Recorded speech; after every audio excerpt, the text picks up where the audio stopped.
پیارے بچوں، آج ہم فیضان درس حدیث میں حدیث نمبر 66 پڑھیں گے انشاءاللہ۔ 66 ہے نا، 66، اور اسے سمجھنے کی کوشش کریں گے انشاءاللہ۔ عن ابن عمر رضی اللہ تعالی عنہما ان رسول اللہ صلی اللہ تعالی وسلم مر على رجل من الانصار وهو يعظ اخاه في الحياء فقال رسول الله صلى الله عليه وسلم دعه فإن الحياء من الإيمان۔ اس کا ترجمہ ہوا حضرت عبداللہ بن عمر رضی اللہ تعالیٰ عنہما حدیث کو روایت کر رہے ہیں کہ بے شک رسول اللہ صلی اللہ علیہ وسلم ایک انصاری کے پاس سے گزرے جو اپنے بھائی کو حیا کے بارے میں نصیحت کر رہا ہے، یعنی حیا سے منع کر رہا ہے، حیا سے منع کر رہا ہے۔ تو آپ صلی اللہ علیہ وسلم نے فرمایا اس کو چھوڑ دے، بے شک حیا ایمان کا جز ہے، حیا جز ہے۔ اس حدیث میں بتایا جا رہا ہے کہ آپ کا گزر ایک انصاری شخص کے پر ہوا جو اپنے بھائی، اب وہ بھائی حقیقی بھی ہو سکتا ہے، اسلامی بھی ہو سکتا ہے، دینی بھائی، کس کے بارے میں بتا رہا تھا؟ حیا کے بارے میں، یعنی حیا سے روک رہا تھا۔ حیا سے کیا کر رہا تھا؟ روکا۔ حیا مانے شرم، کیونکہ وہ حیا کی وجہ سے اپنے حقوق اچھی طرح سے حاصل نہیں کر سکتا تھا، اتنا شرمیلا تھا وہ کہ شرم کی وجہ سے اپنے حقوق حاصل نہیں کروا رہا تھا۔ تو وہ کہہ رہا تھا ایسے اتنی شرم مت کرو، اتنے شرمیلے مت بنو، یہ بتا رہے تھے وہ۔ تو آپ نے اس انصاری، وہ صحابی تھے، ان انصاری صحابی کو فرمایا اس کو حیا سے منع نہ کرو، اس کو حیا سے منع نہ کرو، کیونکہ حیا ایمان سے ہے۔ حیا کیسے ہے؟ ایمان سے ہے۔ بلکہ ایک حدیث میں یہ ہے کہ آپ نے فرمایا ایمان کے 60 یا 70 سے زائد شاخیں ہیں، 60 یا 70 سے زائد، ان میں سے افضل کلمہ طیبہ کا اعتقاد ہے۔ کلمہ طیبہ کا اعتقاد مطلب کہ اللہ کے سوا کوئی معبود نہیں ہے اور حضرت محمد مصطفیٰ صلی اللہ علیہ وسلم اللہ کے رسول ہیں، یہ اعتقاد رکھنا۔ اور سب سے ادنا جو درجہ ہے ایمان کا کیا؟ راستے سے تکلیف دہ چیز کو دور کر دینا، راستے سے تکلیف دہ چیز کو کیا کر دینا؟ دور کر دینا۔ اور حیا بھی ایمان کی ایک عظیم شاخ ہے۔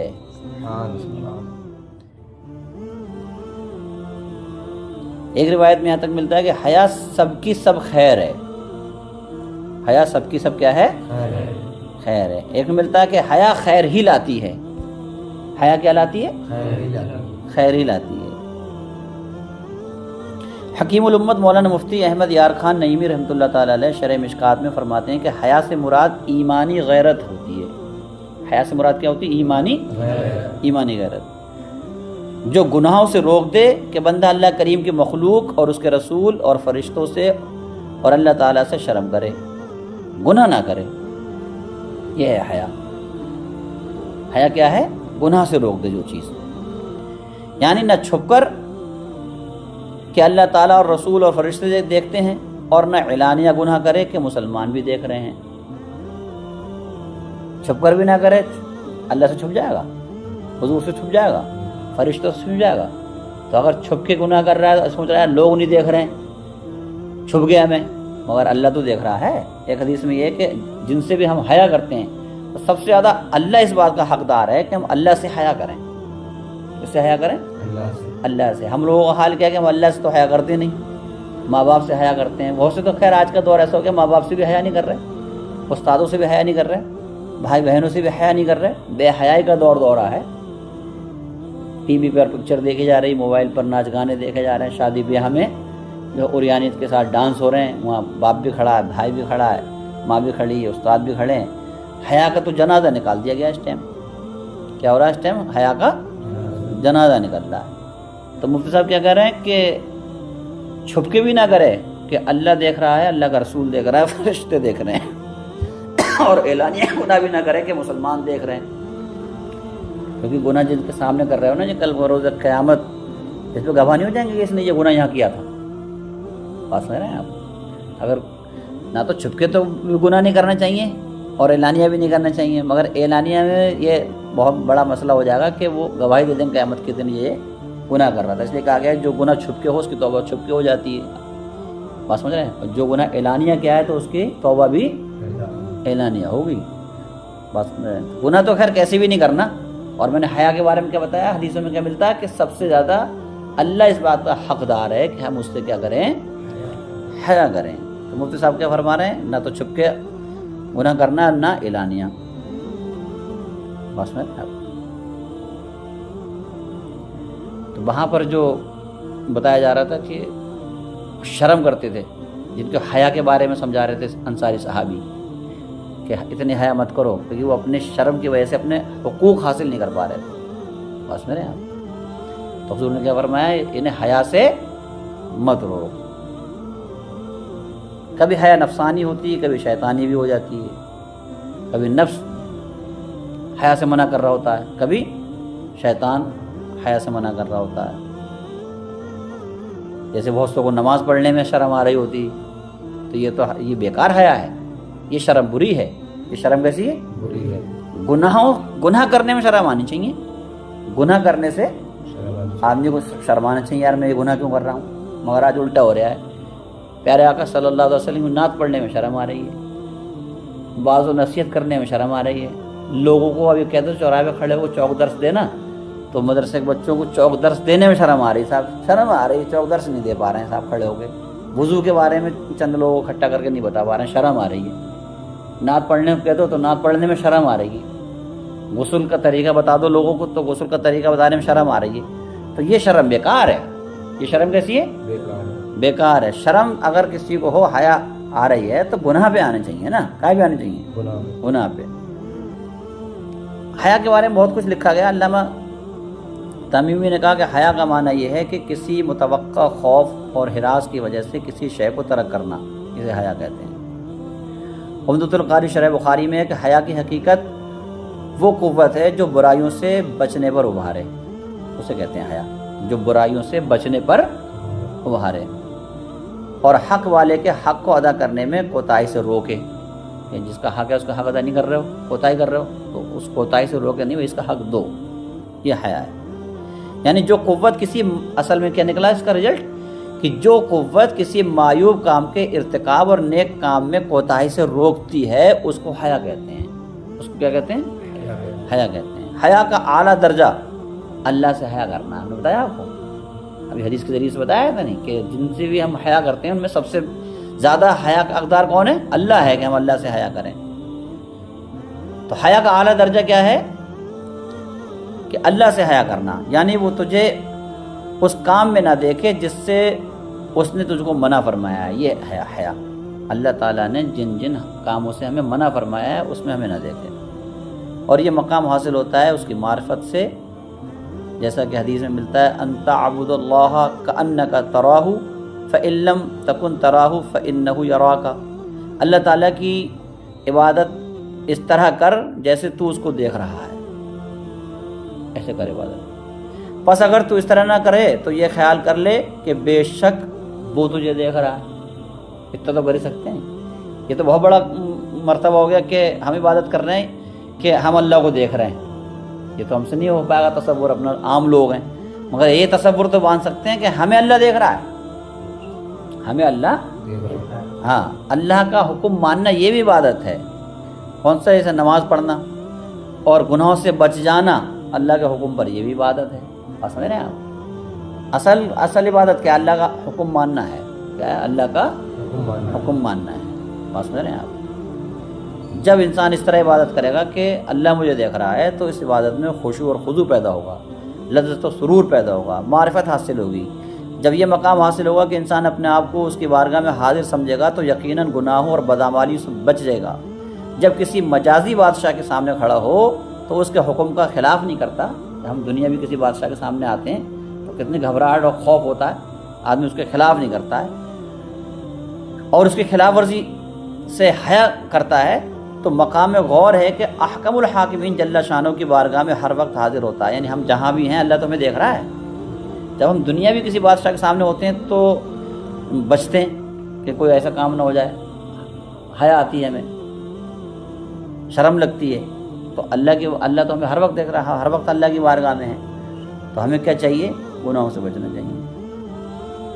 تو فرما رہے ہیں کہ لیکن پھر بھی اس کے احکام کی خلاف ورزی بھی کرتا ہے انسان، کرتا ہے اس کے احکام کی خلاف ورزی کرتا ہے۔ تو حیا اصل یہ ہے کہ ہم گناہوں سے بچیں، وہ حیا اچھی ہے جو گناہوں سے بچائے۔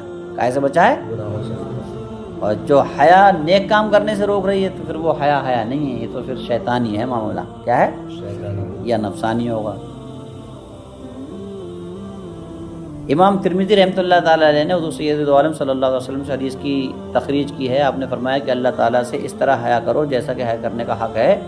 صحابہ کرام نے عرض کیا کہ ہم بحمد اللہ تعالیٰ حیا کرتے ہیں؟ آپ نے فرمایا یہ نہیں، فرمایا لکن الاستحیاء من اللہ تعالیٰ حق الحیاء ان تحفظ الرأس وما حوا والبطن وما وعا وتذکر الموت والبلاء فمن فعل ذلك فقد استحیا من اللہ حق الحیاء۔ اس کا ترجمہ کیا ہوا؟ صحابہ نے عرض کی، حضور نے فرمایا اللہ سے حیا کرو، صحابہ نے ہم حیا کرتے ہیں؟ آپ نے فرمایا حیا یہ نہیں ہے، بلکہ حیا یہ ہے، لیکن اللہ سے حیا کرنے کا حق یہ ہے کہ تو سر جو اس میں جمع ہے، سر اور جو اس میں جمع ہے اس کی حفاظت کرے، پیٹ اور جو اس میں محفوظ ہے اس کی حفاظت کرے، موت اور اس کی بوسیدگی کو یاد کر۔ پس جس نے یہ کیا اس نے اللہ تعالیٰ سے حیا کی جیسا کہ حیا کرنے کا حق ہے۔ حیا کے بارے میں حضرت جنید بغدادی رحمۃ اللہ علیہ نے کیا کہتے ہیں؟ آپ فرماتے ہیں اللہ تعالیٰ کی نعمتوں اور اپنی کوتاہیوں کو دیکھنے سے جو حالت پیدا ہوتی ہے اس کا نام حیا ہے۔